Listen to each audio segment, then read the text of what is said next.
think that we are set to go. It says it's recording. Okay. Cool. All right. We are pleased to have with us on the show today Angie Hatton, the Kentucky State Legislator of the 94th District, which includes Brandon and mine, our hometown of Whitesburg, Letcher County, and also parts of Pike County. Angie took office in 2017, is currently serving as the minority whip in the legislature. Angie, we are very happy to have you join us today. Yeah, thanks so much. It's good to see fellow 606 people as well, and glad to get to talk with you guys a little bit today. Absolutely. So just tell us how you've been doing, and how have you and your family been dealing with all that's been going on in the last 2 or 3 months? Well, I never had any idea how much of a hugger I am, how much of a patter I am, until you're not permitted to touch one another in public and have to be socially distant. I've got 2 teenagers. My son was a senior this year, so pretty rough on him to have to miss out on a lot of those senior milestones. And so my husband's working from home. He's taken over my home office. We're all adjusting, doing okay. It's a unprecedented time for so many different reasons, and I can't imagine that very many of the people who are in any kind of leadership position at all right now would have chosen to run, for the offices that they're holding, knowing that this is how 2020 was going to unfold. It's a really tough time to try and feel like you have a voice and have like a platform and an ability to make change and try to make good decisions. Yeah, you mentioned nobody could have seen this coming, and yeah, a lot of people are facing challenges they never dreamed they would face. I wanted to ask you because a lot of people I feel like maybe turned away from politics because it can sometimes be so dirty, and the mudslinging that goes on during campaigns. What made you decide that you wanted to do this for a profession, to be in politics and run for office? Well, I've always had more nerve than sense, and that has led to a lot of decisions that led me down paths I didn't expect. On the day that was the very final day to file to run for this office, back in January of 2016, our former rep, Leslie Combs, who had been our state rep for 10 years representing Letcher and Pike, decided not to run again. So that was at about 10 a.m. on that Tuesday morning. And I realized that the district had been redistricted in 2013 to make actually Letcher County have the majority of that district. It's 31 precincts in Letcher County and about 17 precincts in Pike. And so I just wanted someone from Letcher County to run initially was my reason. But so I drove down there in a pouring rainstorm, got my dad to drive me, and got down there with 10 minutes to spare, and ended up filing. The whole way down there, I tried to talk myself out of it. I was reminding myself that at the time I was a single mom and didn't have the time or the money to be running for office. But I just couldn't talk myself out of it. It's just it's almost like an altar call, I guess, like just a feeling that you can't ignore, that someone's got to do something about this, and maybe that someone has to be me, because this was a time when coal jobs were leaving the mountain region, and I mean we saw a study last week that shows that Whitesburg, Kentucky is the fastest shrinking city in the state, and also in the top 4 is Jenkins, Kentucky, which is right here in this county, and the other 2 in the top 4 are in our neighboring Harlan County. So that shows what this economy has become. And then also just, opioid addiction at that particular time was becoming more and more and more terrifying, and orphaning children, and destroying families and communities. And I just I got mad, and then I got just determined to try and see what I could do. Yeah, and that's what drives a lot of decisions. Sometimes, you got to get fired up about something before you're willing to put forth the effort to do it. I do have to ask this question because this has been one of the more fascinating ones, and I've been wanting to ask you this for a while. So you're a Democrat, and I think it would be fair to say, and you can let me know if this is unfair or not, I would consider that part of the state to be very much Trump country, like deep red, but it's got a lot of pockets of, very progressive Democrat votes as well. We've talked about it on our previous podcast. How in the world did a Democrat in Letcher County win in a presidential year in 2016 when President Trump obviously won overwhelmingly? How does a Democrat candidate like yourself manage to win a race when so many of the other votes were for a Republican president? I mean, it's kind of weird to me. I'm just like, how in the world does that happen? It's a really weird dynamic in how that worked out. Well, you haven't mischaracterized. My district voted 80% for Trump in 16, and I imagine it'll be something similar this year. And I think I was outspent about 5-1 as well, and running in a field of 7 initially, 3 Democrats and 4 Republicans. And this was my first time running for office, so I was by every definition, I was a long shot.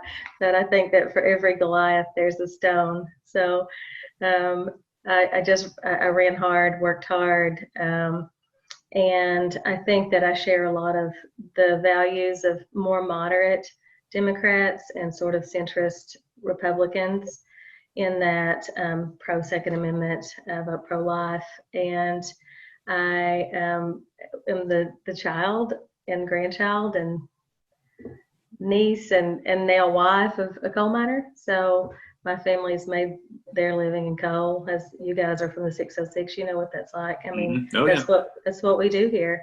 So I'd been called Hillary Hatton so many times. Oh, nice. Okay, I haven't heard that. Between winning the primary and that November election, that people still see me in the grocery store and call me Hillary Hatton.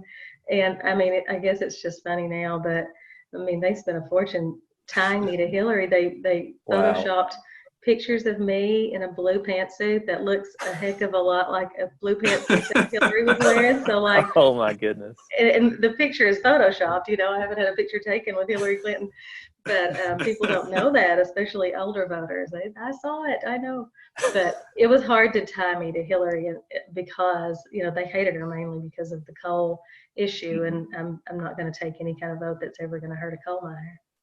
Yeah. Now, so what was it like? This is your first foray to politics. What were some of the best days of your campaign and what were the worst days? I always think it's interesting when somebody that comes from outside goes into it because you've got to be hit with some stuff that you're not expecting. You mentioned the ads just now, but what were, I guess, the high and the low points in running for office for somebody that's looking from some other place in the state to run? What could they expect from a high and a low point? I mean, what are your thoughts on that? Well, I mean, there were daily mailers, sometimes several a day. Gosh, I should just send you some. I should just text you pictures of them so you can see, team. We would love to see them. Yeah, please. Hillary Hatton and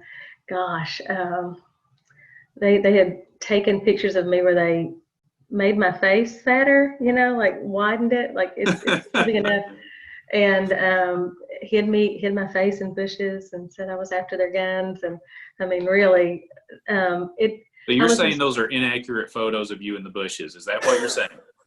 Just to clarify, that's not you in the bushes. I'm highly allergic to poison ivy. There's some okay. Just want to clear it up. That's all. That's good to know. But so I was worried about the impact it would have on my kids. But my kids were fine. They're pretty tough. I'd warned them. What I wasn't expecting was how rough it was going to be on my parents. So I guess I was at the time 44 years old. And I guess when my kids are 44, I'm still not going to take very well to anyone lying about them. And so my parents really had a rough time with it. So that was a low point. But I mean, a high point was definitely the debates. I love the debates, which means there's something wrong with me for sure. That's something that I love and look forward to. But those were, those were big, fun, exhilarating moments for me. And then, of course, election night, realizing that, we had managed to do it. My dad and I would divide up the vote builder precinct sheets each night, and he'd say, I'll take Thornton, and I'd say, okay, well, I'm headed over to Upper Chloe or Lower Pompey in Pike County, and we hit nearly every house, and went door to door and convinced people that to give me a shot. And election night was it was a really amazing thing for my family and for all of my friends that had worked really hard for me. And my favorite thing is always to be underestimated, and I felt like I really had been. So. Yeah. That's great. That's a great story. And, you know, I kind of love personally just kind of hearing somebody talk about kind of behind the scenes, what a campaign is like, and hearing you know, it's unfortunate that those flyers and things were sent out. You know, we wish people would run clean races, but we're proud of you and glad you came through that. Just kind of overall, for somebody who's maybe never been to Eastern Kentucky, you know, we have people from all across the country that listen to this show that probably have a preconceived image of what Eastern Kentucky is like. Just kind of for those people, how would you describe your district in Eastern Kentucky? How would you describe the people there? What are the strengths, and what are people there most concerned about right now? Well, my district is absolutely breathtakingly beautiful. The mountains are gorgeous. We've got several scenic overlooks that you can come check out. And the people are the nicest people anywhere. I've been to 28 countries, and every day I choose this place as my home and where I want to be and raise my family. And I absolutely refuse to give up on the folks here, and just have such a deep, deep love of the mountains and the mountain people. And it's hard to miss how extremely nice and friendly and helpful folks are here, and how we treat each other like family and are awfully kind to strangers as well. So, but you know, it's also a place where we have 9 of the poorest counties in the entire country, and we have unemployment numbers that even when the rest of the state was showing great numbers, if ours were low, it was not because people had found jobs here, it was because they had left and quit. The unemployment numbers were down because they'd left and quit signing up for unemployment because they found work elsewhere. And we have poor health outcomes here. We have high rates of diabetes and hypertension and obesity, and we have black lung from all the people who've worked in the coal mines all these years. And we still have a lot of parts of this area that were never cleaned up properly after they were coal mined, and left some kind of jagged scars that where the mines needed to be reclaimed. So, I mean, there's a lot of work here to do, and I think maybe the loss of jobs helped to make the opioid addiction here even worse than in other parts of the state. We really struggled with that. So we're at a point where we're forced to work together, and people who wouldn't normally work together, you know, in different clans or different parties, are out of necessity working together to try and figure out how to save our economy and save this place.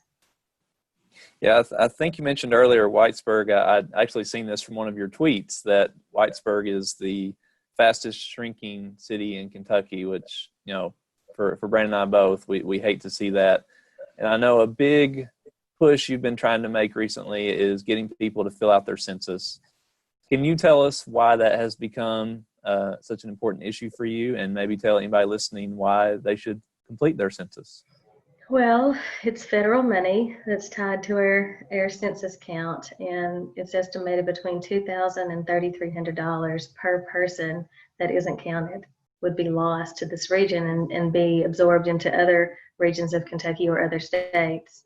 So that's money for roads and schools and healthcare facilities, and we need it now more than ever when our economy is in terrible shape before the COVID-19 virus hit and destroyed local businesses and the coffers of our local governments. But also, we are very likely to lose another representative in the State House and potentially in Congress as well. There's some talk that Kentucky will only have 5 seats in the U.S. House of Representatives if our census count is as low as they're expecting. It'll go from 6 to 5.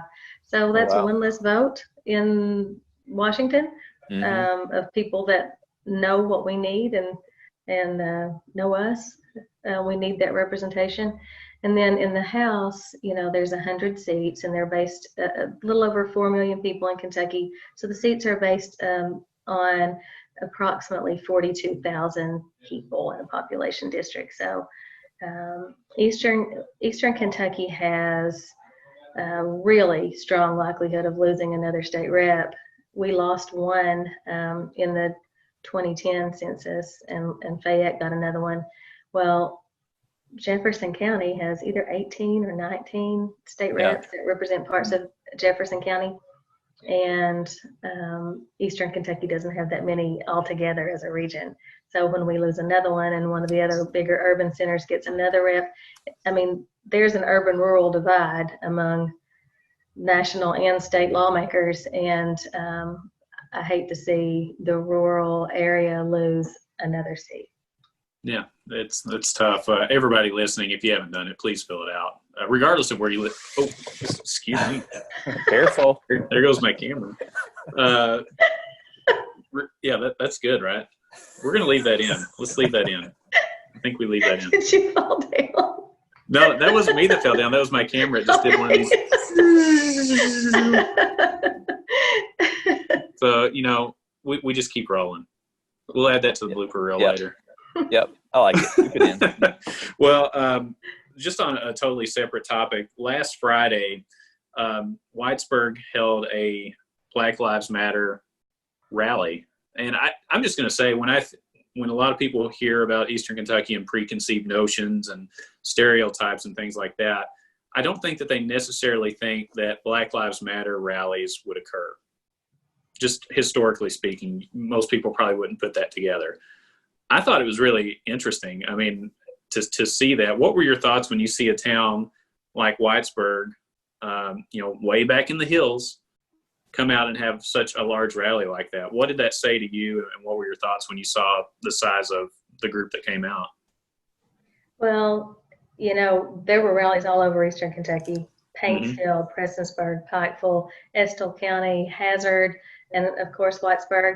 And as you mentioned earlier, there's always been a little bit of a progressive pocket in Letcher County, particularly because of Appalshop and educated folks who moved here to preserve the local arts and music scene and make films. And so I knew that progressive pocket would be interested in something like this. I was surprised at the young folks, the high school and college age kids, minority kids, as well as the white kids, passionately showed up, spent all week planning.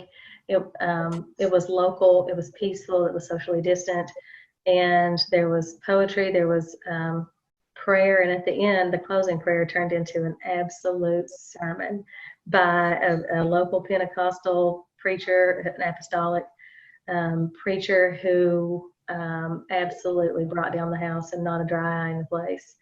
And it was absolutely, it was amazing to see. And it was surprising to see all the kids come together and do that and be leaders on that issue. And I think they really wanted their parents' attention. Yeah, absolutely. Now, going on the other side of it here, I do want to ask you about this. I don't know if this is an uncomfortable topic or not, but I'll ask. A few days later, Letcher County's judge executive made kind of a controversial social media post where they claim that racism rarely exists anymore and doesn't exist in Letcher County. I don't know if you recall the post that I'm talking about, but it got a lot of traction online, to say the least. It circulated quite a bit, and there were a lot of heated comments kind of back and forth on that. Did you see that? And what were your thoughts when you saw it? I did see that, and I think it was unfortunate. It's hard to be a leader. It's hard to say the right thing all the time, and I'm sure that I am definitely going to say something really dumb eventually and get myself in trouble. But, it got aired out at the fiscal court meeting last Monday, and I went. And, this is a growth process and a learning process for white people. We have a lot to learn. And our county judge listened at the meeting for 2 hours. All people just kind of let him have it. And it went on for a very long time. And he apologized. And I think he understands now that there are more voices in his county than necessarily the voices that he hears every day, and that we all have different experiences, and that, he represents everyone in our county, and that there's people who might have grown up in the same town at the same time might have had very different experiences. But, people in the mountains, we have big hearts, and we know a little bit about oppression because, I'm sure when you guys left home to go off to college, you had the same experience I did, where everyone had a different accent and they judged us based on how we talk. And, everyone there thought they were smarter than me, and I did too. I thought they were all smarter than me. I was sure just based on the way I talked that they were all smarter, but by the end of the first semester when I was on the dean's list and a lot of them weren't, we all started to figure out that maybe I'm smart. So I'm always telling folks from here to speak loud and proud in their accent. Never try to change their accent. And the more they speak intelligently and proudly and not ashamed of the way they talked, then the more we change the way people perceive the way we talk here. So, but, it's a small fraction of the sort of judgment that people will experience if they were born of color, but it is a little sliver of how it feels to be judged. Yeah, and it sounds like you're saying too, obviously he listened and apologized. Would it be fair to say people probably just during this more heated time in our country just give everybody some slack? We're all trying. Is that kind of what you were saying? Like, let's say you don't agree 100% with what he said. The fact that he came out and did listen and then apologize later, would you just say maybe to do that across the board as we're trying to figure all this stuff out together? Yeah, I think in this state and in this country, we've lost a whole lot of our middle ground. People are so far left or so far right that we forget we're neighbors and we're friends and sometimes family. We have way more in common than our differences. And we, probably even on the issues, we agree on 80% of them. We all want access to jobs and health care and good roads, and we all want freedoms that are guaranteed to us in the Constitution. And, we focus on that 20% until we end up hating each other. And we get on Facebook and say terrible things to each other, and we leave our church or, hate our neighbor and won't speak to our uncle. Everybody's got an uncle they've reported for inappropriate comments, right? Oh yeah, that's part of the fun, right? Facebook can be like the sewer of the planet sometimes, unless you're following LexBuds or Angie Hatton or Yeah. Other than that, it's just the worst. It's the worst. Yeah, it can be awful. There's so much room for common ground, and we lose our middle class and we lose our middle ground, and I can't help but think that it's bad for our country. We've got extremely rich and extremely poor, and they're voting the same way a lot of times, based on a hot button issue that really doesn't affect their daily lives. It's really hard to wrap my head around sometimes. Exactly. Couldn't agree more. Now, one of the speakers at the rally was Charles Booker, who is in the Democratic Senate primary against Amy McGrath. Just wanted to get your two thoughts on this, because everybody assumed when Amy McGrath was chosen as the candidate that she was going to go through the primary in a landslide. She's got all the money. I think she spent over $20 million thus far on her campaign. And now we're seeing some polls where it's neck and neck. I even saw a poll yesterday that had Booker ahead. What do you think happened? Like, why has McGrath not pulled ahead like she was expected to do? Well, I'll start off by saying I really like Amy McGrath. I've met her.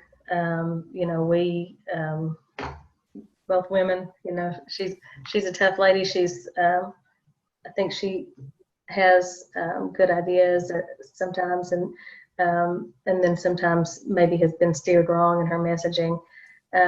But if you've met Charles Booker, and if you guys haven't, let me introduce you. That'd be great.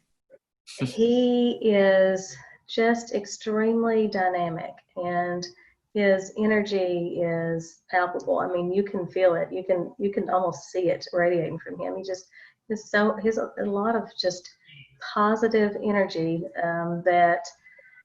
and enthusiasm that you don't see these days, you know, in jaded politicians. And he is probably awfully far left for Kentucky. And there's no denying that. The majority of Kentucky would find a lot of his policies far left. But when he gets in a crowd, you almost forget that you disagreed with him on a bunch of issues before he came in, because he's very passionate and dynamic, and we've been looking for that in politics, and you know, in our presidential primary, we were all waiting for that person to emerge. We really want someone we can believe in and get behind, and you know, and Charles sort of just radiates that. So who's going to win? I think that Charles has the momentum. He's coming around the outside, if you will, but he, I don't know if he got started too late, you know, because Amy had raised so much money. A lot of people had already voted in the early voting before this surge hit. So, I mean, I don't know what the prediction is, because it changes every day. Every poll I see is a little bit different, but he has definitely been inching up and coming around the outside. And, you know, whoever faces McConnell in the fall may. Do they win or lose? Well, you know. Putting you on the spot. Yeah, putting you on the spot. The Shear's policies are too liberal for Kentucky, right? Like, everyone knew that there was a more moderate candidate in Rocky Adkins, and of course Louisville turnout made a big difference in who got chosen in the primary, but no one thought that Andy could win against Bevan. But Bevan was just personally disliked so immensely that Andy Bashir ended up pulling it off. And the same thing could happen with McConnell, whose numbers are even, his approval rating is even lower than Governor Bevan's was. Yeah, it's going to be an interesting week and interesting next couple months with whoever comes out of that. Yeah, absolutely. Now, Angie, Miranda and I consider ourselves to be very big investigative journalists, and we like to do a lot of show prep before each interview, before we talk to somebody. So I know you, being coal miners, family, going through a campaign in Eastern Kentucky, being a politician, you've got to be pretty tough. But I have been told that she just took a deep breath. Yeah, she's like, did you see that? I've been told that you got into a tug of war match at your church over the communion juice. Can you confirm or deny that? You're ridiculous. Both my sister-in-laws have had it. I know exactly where that came from. Yeah, my family has a whole history of just embarrassing ourselves at church, and I'm definitely no exception. Okay. Yeah, I will let you figure out who that came from. I, of course, don't want to reveal my sources. Yeah, sources are secret. Absolutely. On another related note, I've also been told that you enjoy eating off of other people's plates because the food tastes better off of others' plates. You've definitely revealed your source now. I did mess with my middle sister-in-law an awful lot when she joined the family, including, just picking up her beverage and drinking it, or, just sampling things off her plate, because it just really freaked her out. That's too funny. Yeah, my wife does that too. I'll sit and I'll make dinner, and she'll be like, "Can I try yours? Yours looks better." Mm-hmm. And yeah, I didn't ask first. You just go full And I didn't bore. know her very well. So. Yeah. See, that's good. See, that aggressiveness played well into your politics. So now, I mean, that's why you've been so successful, because when you saw Exactly. something on the plate, you just said, no, I'm taking that off the plate. That's how it works. She's the only one who's shorter than me in the table. No, there's one more that's shorter than me, but so I had to establish my dominance, as the second shortest person. I got it. That makes total Understood. sense. Yeah. Well, anybody who fights over the communion juice, you've definitely proven yourself that you're not going to be pushed around. So Yeah, you bring that attitude in representing Kentucky, and we'll go far. So that's good. Now, before we wrap up, I want to ask you if you'd be interested in doing one more thing. I know I respect your time, but we do have one more fun topic that we hope to broach with you. Tyler and I do this skit where we have our wheel of stupid topics. I have this wheel here with a bunch of random topics on it, and this is for the voters to get to know you a little bit better on a random topic. We spin the wheel and we debate, and we'll close it out. Would you be interested in participating? So will I be assigned a position to take, or No, Okay. this is your position. All right. You up for it? Okay. All right, Yeah, so I'm going to bring spin the it. wheel, and let's see where it goes. I love the sound of the wheel. Oh, nice. There we go. Okay. Now if I could read my writing, that would be great. Okay. Most overrated chain restaurant. Ooh. Ooh. Everybody take a deep breath. What is the most overrated? So that means for it to be overrated, it has to have some kind of hype behind it already. This isn't like your Ponderosa Steakhouse or your Bonanza that went out of business. This is some place that people think is legit, that you just think, what's the big deal? Yeah. Don't want to hurt anyone's feelings at all. This is a place that, I love them, but Yep. Yeah. Gosh. What do you think, Tyler? Anybody can go first. Whoever wants to go first. I can tell you, I have two actually for this one. Okay, go ahead. If you got it in your heart, let it that out. everybody likes. I do not like Taco Bell, and I do not like Waffle House. What? What's wrong with you? Because if I want Mexican food, there are so many more high quality places to go for Mexican, and same with Waffle House. Like if you want a good breakfast, there's so many places that Like where? That's what they do. It is. I'm just saying that as far as the quality of the food, I think you can get better. Well, I think they both have their place, and it's usually late night. But Yes. there's a greasy, Maybe that's why. Maybe because there's I'm a in the greasy 9 food o'clock. fix, And in Eastern Kentucky, we appreciate the grease and the lard, and sometimes you gotta have it. Yeah, absolutely. I guess I would say from years and years of traveling with my kids in travel ball and soccer, my kids did all the sports. They skipped nothing. That the team always stops at Golden Corral. And I'm not a fan. The buffet. I think it's really bland, and I always hope that's not where we're stopping. So is it just the taste of the food that gets you, or is it just buffets in general? I mean, what's your hang up? Oh, well, I got nothing against a buffet. It's the buffet. It's a buffet. As we've already established, you like taking food from separate areas, so you like the buffet concept already. Right? Yeah, it's just really bland food, just not tasty. Bland food. Okay, fair enough. I'm gonna go with O'Charlie's. I don't know if you guys do you guys eat there? Anybody eat at O'Charlie's? I waited tables at O'Charlie's for No a while way. when I was in Oh college. no! Wow. Okay. Yeah. Well, I don't. My main food group for those years were those rolls that are free. Yeah, the free rolls, and they have the potato soup, and they have the free pie on Wednesdays. I don't know. Yep.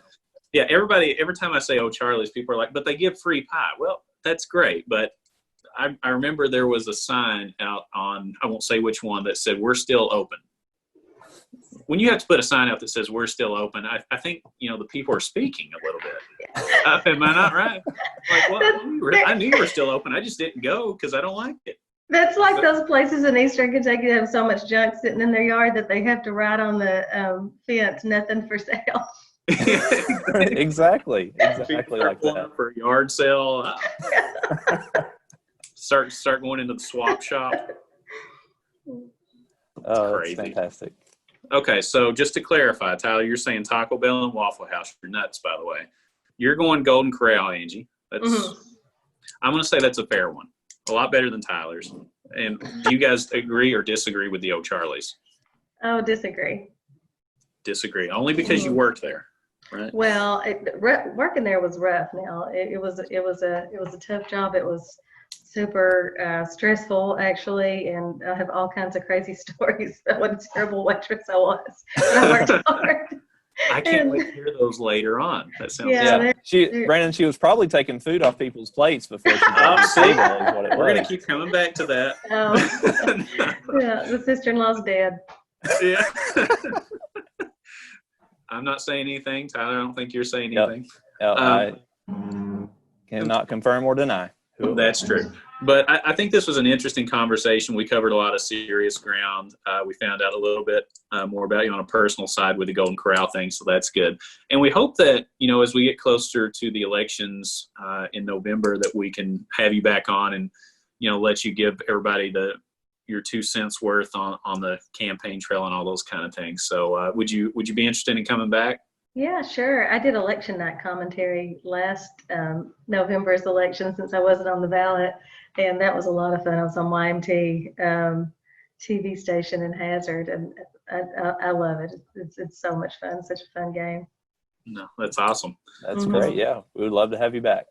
Yeah, absolutely. Thanks so much for coming on, and hopefully this won't be the last time. Well, I'm going to do my reconnaissance, and next time, prepare to both of you have embarrassing little anecdotes show up on the air. Yeah, on second thought, maybe we don't want to have you back on. We take that back. Just kidding. This was the last time. Hurry up. Too late. You said it. All right. Thanks, Angie. We appreciate it. All right. We'll talk to you later, Angie. Peace out. Thank you.